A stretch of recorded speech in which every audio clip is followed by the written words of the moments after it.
Hello friends. अगर आपको लगता है कि फिजिक्स बहुत टफ सब्जेक्ट है और अगर आपको लगता है कि इसके फॉर्मूलेज बहुत टफ होते हैं, रट्टा लगा के याद रखने पड़ते हैं, हमें इसके क्वेश्चंस नहीं बनते, तो ये वीडियो आपके लिए एकदम परफेक्ट है।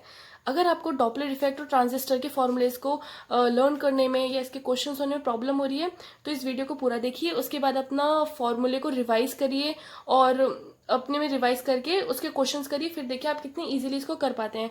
सो देखते हैं अब डॉपलर इफेक्ट। जैसे कि आप सब ने लोगों ने पढ़ा होगा, बस मैं आपको यहाँ पे ये ट्रिक बताऊंगी कि इसको इस फॉर्मूले को हम कैसे बिना रटे याद कर सकते हैं। तो डॉपलर इफेक्ट हम सबको पता है कि क्या होता है। Nu equals to nu naught velocity of sound plus minus velocity of observer divided by velocity of sound plus minus velocity of source.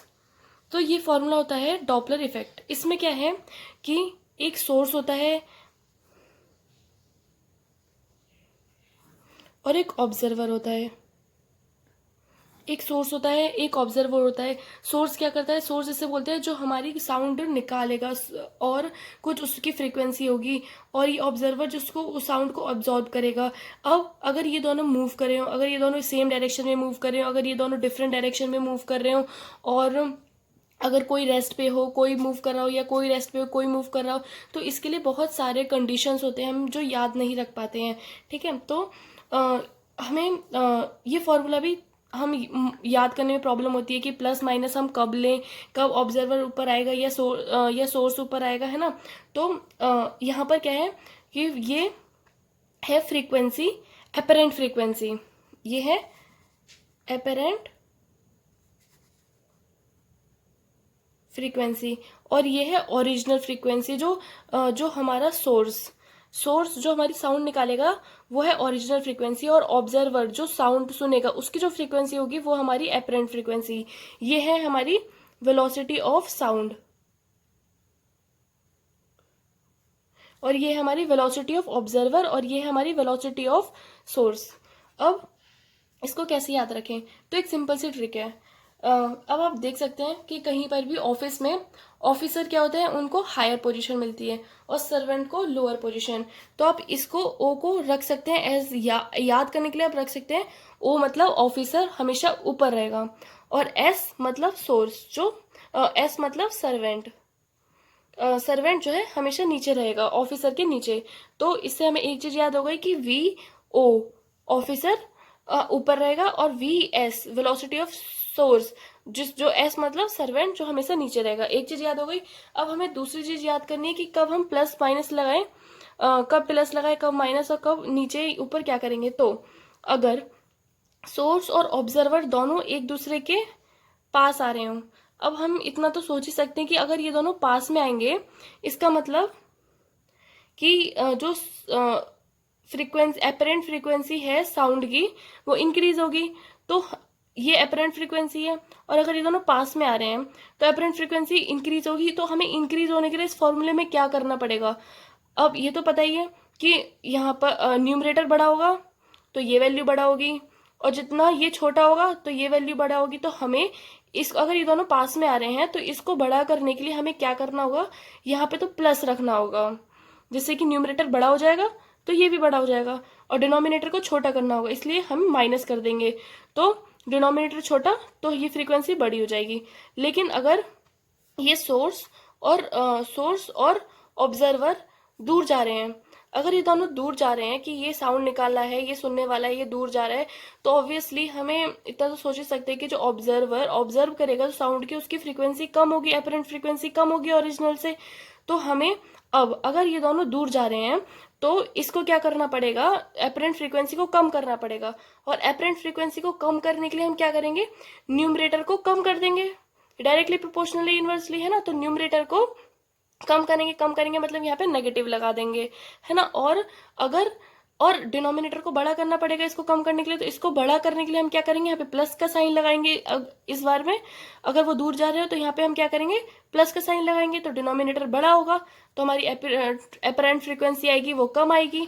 ठीक है, तो कितना इजी। और अगर इन दोनों में से कोई रेस्ट पे है तो यहाँ पे वेलोसिटी ऑफ ऑब्जर्वर जीरो हो जाएगी, या फिर अगर सोर्स हमारा रेस्ट पे होगा तो इसकी वेलोसिटी जीरो हो जाएगी बस। और ये वेलोसिटी ऑफ साउंड है जो 330 मीटर पर सेकेंड होती है।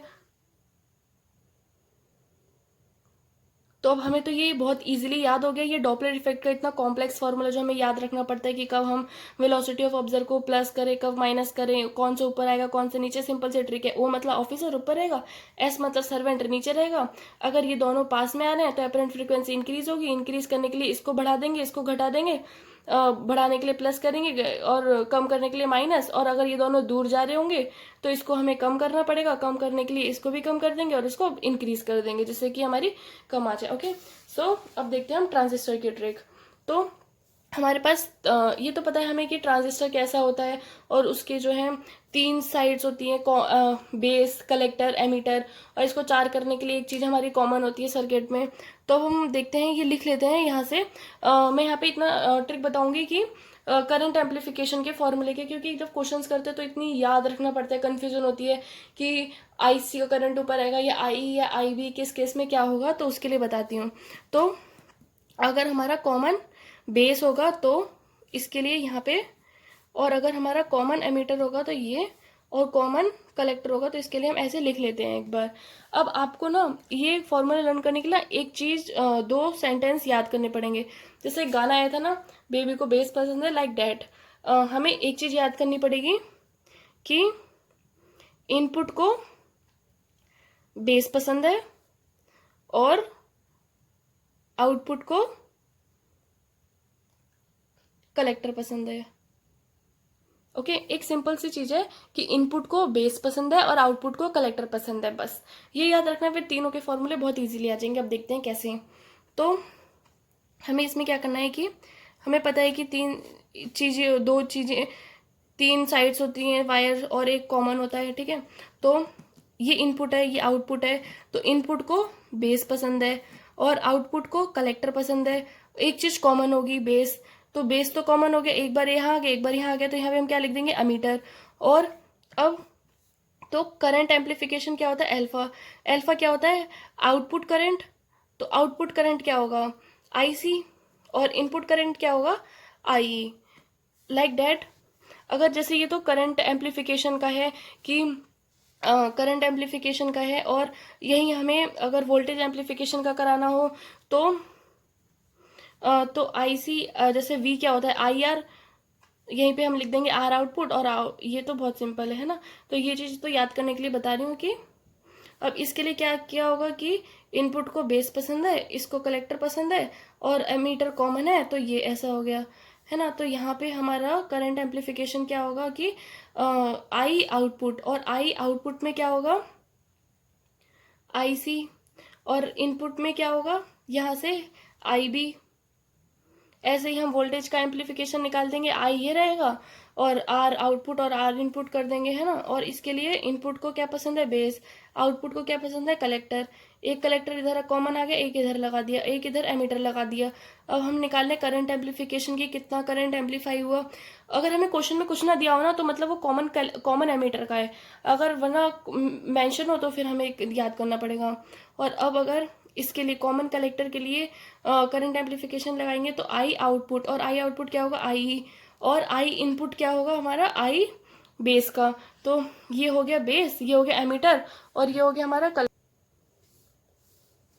बस यहाँ से हमारे तीनों फॉर्मूले आ गए निकल के, common base, common ammeter, common collector के लिए, है ना। बस हमें एक चीज याद रखनी पड़ेगी कि इनपुट को बेस पसंद है और आउटपुट को कलेक्टर पसंद है। ऐसा डायग्राम बनाएंगे कि फिर उसके बाद करंट एम्पलीफिकेशन तो हमें पता ही है कि output current by input current, ये तो कॉमन है ना। बस तीनों चीजें याद हो गई। वोल्टेज के लिए V equals to I R. So कैसी लगी आपको ट्रिक्स, कमेंट में ज़रूर बताइए। और डॉपलर इफेक्ट की भी बहुत सिंपल थी कि हमें कुछ भी प्लस माइनस याद रखने की कुछ ज़रूरत नहीं है। ठीक है, सिर्फ ऑफिसर ऊपर आएगा, सर्वेंट नीचे आएगा, दोनों पास में आ रहे हैं तो फ्रीक्वेंसी इंक्रीज होगी, दोनों दूर जा रहे हैं तो एपरेंट फ्रीक्वेंसी डिक्रीज होगी। इंक्रीज डिक्रीज करने के लिए हमें पता है कि हमें क्या करना है, ठीक है। बस दोनों हो गए, एक बार रिवाइज करिए, उसके बाद एक बार रिवाइज कर लीजिए, उसके बाद क्वेश्चन करिए, फिर देखिए कितने इजीली आप फॉर्मूले को रिमेंबर कर सकते हैं और कितने इजीली आप सारे क्वेश्चंस कर सकते हैं। So thank you guys and like comment for more videos.